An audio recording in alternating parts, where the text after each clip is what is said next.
पहिली गोष्ट, पूर्वी प्रत्येक भागात एक एक नगरसेवक होता. आता तो 4 भाग मिळून एक पॅनल केलेला आहे आणि 4 भागांच्या एका पॅनलमध्ये 4 नगरसेवक असणार आहेत. तर 4 नगरसेवकांचं काम जे असणार आहे ते सर्व भागात ते काम करू शकतात. म्हणजे काहीही झालं तरी ते 4ही लोक जबाबदार असणार आहेत. तर हे तर आपल्या सर्वांना माहित आहे.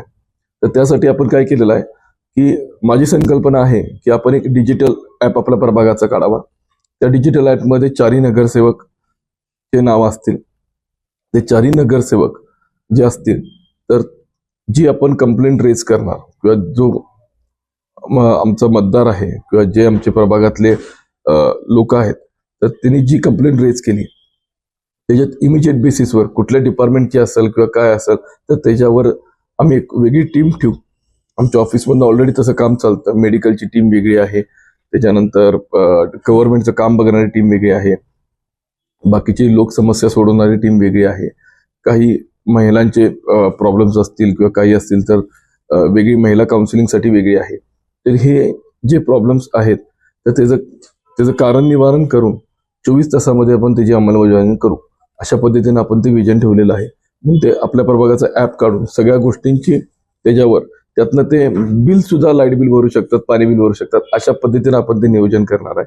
तर वेल आणि डिजिटलायझेशनचा प्रभागात प्रभाव हा वाढवणार आहे. शक्यतो या प्रभागात स्मार्ट प्रभाग असंही म्हटलं जाईल. जसं मी म्हटलो की 18 मध्ये मी जे स्मार्ट प्रभाग करणार होतो तसंच ह्या प्रभागात 11 मध्ये म्हणा, 13 मध्ये म्हणा हे स्मार्ट प्रभाग राहतील. कारण का विजन आणि कल्पना आणि संकल्प हे कम्प्लिटली ह्याचं कॉम्बिनेशन असणार आहे. तर हे कॉम्बिनेशन घेऊन, हे विजन घेऊन आम्ही या मैदानात उतरलो आहे.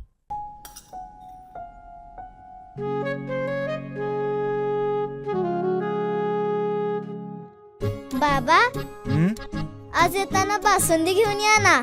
अगं, कालच आपण आईचा वाढदिवस होता म्हणून आणली होती ना. ऐकलं, गोकुळची बासुंदी पुन्हा खावीशी वाटतेय. खरं सांगू, मलाही खावीशी वाटतेय. पुन्हा पुन्हा खावीशी वाटणारी गोकुळ बासुंदी.